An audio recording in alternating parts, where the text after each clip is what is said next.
Hello guys, welcome back to this channel. Guys, इस video में हम लोग बात करेंगे वोडाफोन आइडिया के रिज़ल्ट के बारे में। क्वार्टर 3 का रिज़ल्ट आ चुका है। आपको किन पॉइंट्स पे ज़्यादा ध्यान देना है वो मैं आप लोगों से इस वीडियो में डिस्कस करूंगा। क्या रेवेन्यू है, क्या इसका टॉप लाइन है, क्या बॉटम लाइन है, ये सारी बातें हम लोग जानेंगे। But before that, I would like to request you, if you are new to this channel, make sure to hit the subscribe button and press the bell icon nearby that to get notifications timely for each videos. Okay, तो देखिए Vodafone idea के result की अगर हम बात करें तो इसमें इनको इस बार लॉस हुआ है। क्वार्टर 3 के रिज़ल्ट में इनको नेट जो लॉस हुआ है 4532 करोड़ रुपए का। रिवेन्यू के अंदर हम लोगों को देखेंगे तो डाउन 2% का हमें इनका रिवेन्यू देखने को मिलेगा।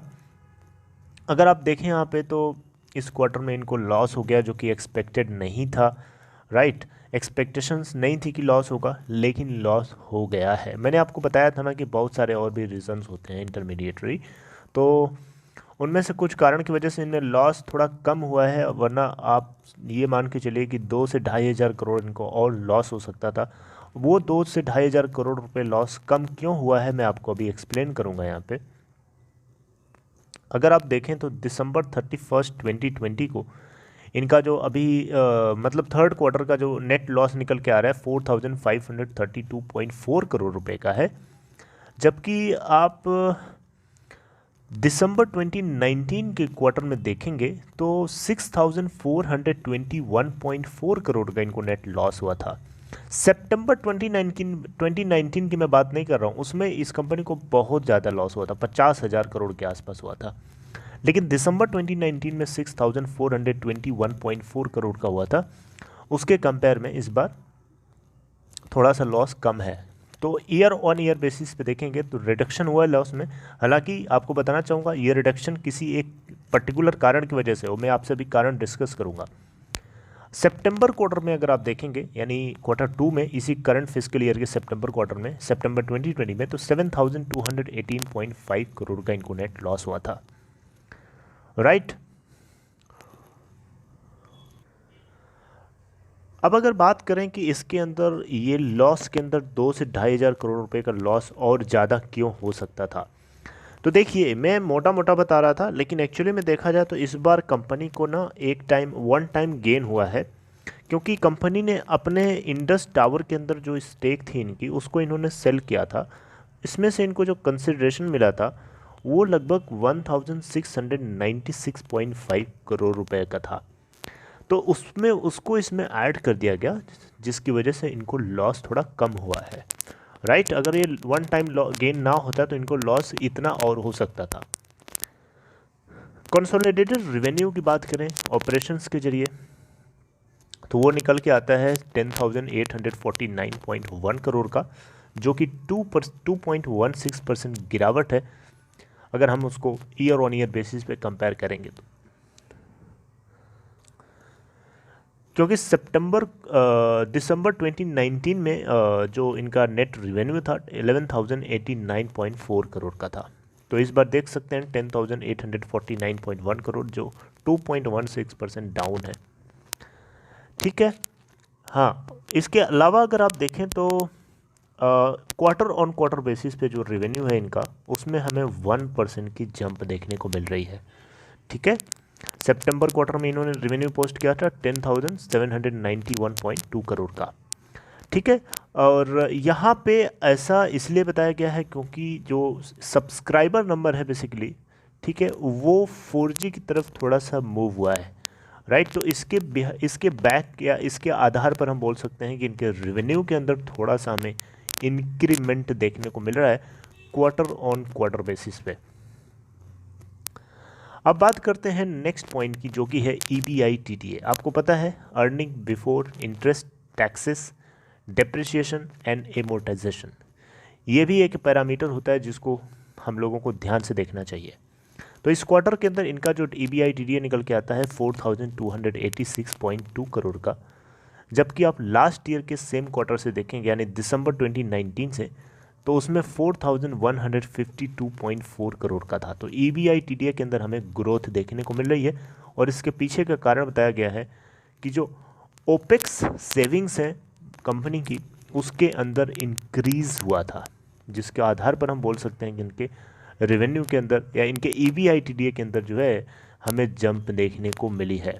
और इनके कुछ कॉस्ट ऑप्टिमाइजेशन इनिशिएटिव्स भी थे जिसको लेकर के इनके EBITDA के अंदर ग्रोथ देखने को मिली है। EBITDA मार्जिन जो है इनका इम्प्रूव होकर 39.3% निकल गया है इस क्वार्टर के लिए, ठीक है, अगेंस्ट करंट फिजिकल ईयर के सेकेंड क्वार्टर से, यानी सितंबर क्वार्टर से अगर हम कंपेयर करेंगे जिसमें 38.5 था, इस बार इनका EBITDA मार्जिन निकल के आता है 39.3% का। नेक्स्ट पॉइंट है जो आप लोगों को बहुत ध्यान से देखना चाहिए, वो है ARPU। जी हाँ गाइस, ARPU एवरेज रेवेन्यू पर यूज़र, एक बहुत ही बड़ा एक इम्पोर्टेंट और नेसेसिटी ये मेजरमेंट होता है, इसको हमें जानना बहुत ज़रूरी होता है। सितंबर क्वार्टर में आपको मैंने अपडेट किया था कि कंपनी का जो ARPU है 119 रुपये, 109 से आई थिंक 109 से बढ़ के 119 रुपये हुआ था। इस बार क्या हुआ है, इस बार 119 से बढ़ के 121 रुपये हो गया। तो 121 रुपये होना बहुत अच्छी बात है। एवरेज रेवेन्यू पर यूज़र, यही इनका मेन पैरामीटर है। अगर ये इसको एक्सटेंड करके 150 160 तक लेके जा पाते हैं तो ये इस कंपनी के लिए बहुत बहुत बहुत बड़ी बात होगी। यही चीज़ मेन है, एवरेज रेवेन्यू पर यूज़र अगर इम्प्रूव होगा तो क्वार्टरली रिजल्ट ऑटोमेटिक इम्प्रूव हो जाएगा। और इसके लिए क्या करना है, कंपनी अपने रेवेन्यू को अपने नेटवर्क को रैंप अप कर रही है, 3G सर्विसेज को शट कर रही है और उसकी जगह पे 4G सर्विसेज को वो लगा रही है। इंडिया के अलावा, इंडिया के हर सिटीज़ में लगभग, यूपी के अलावा दिल्ली, गुजरात, आपको मैंने अलग अलग जगह पे बताए भी हैं, वीडियोस के जरिए अपडेट भी किया है। तो इस अक्टूबर से दिसंबर क्वार्टर के बीच में, यानी अक्टूबर नवंबर दिसंबर, इस क्वार्टर के लिए कंपनी का जो ग्रॉस सब्सक्राइबर एडिशन है उसके अंदर हमें इम्प्रूवमेंट देखने को मिला है। यूज़र चर्न की बात करें तो उसमें हमें थोड़ा सा ड्रॉप देखने को मिला है 2.3% तक का, जबकि 2.6% का हमें ड्रॉप देखने को मिला था क्वार्टर 2 के अंदर। ध्यान दीजिएगा, क्वार्टर 2 मतलब सितंबर 2020, जिसमें हमें सब्सक्राइबर चर्न जो था, यूज़र चर्न था, वो 2.6% का था और इस बार इनको 2.3% का हमें देखने को मिला है। इससे पता चलता है कि इनके सब्सक्राइबर चर्न के अंदर या यूज़र चर्न के अंदर कमी धीरे धीरे आ रही है और वो कमी बहुत ज़्यादा हो जाएगी अगर ये अपने नेटवर्क को और अच्छा करते हैं, अपने सर्विसेज को और अच्छी तरीके से प्रोवाइड करते हैं।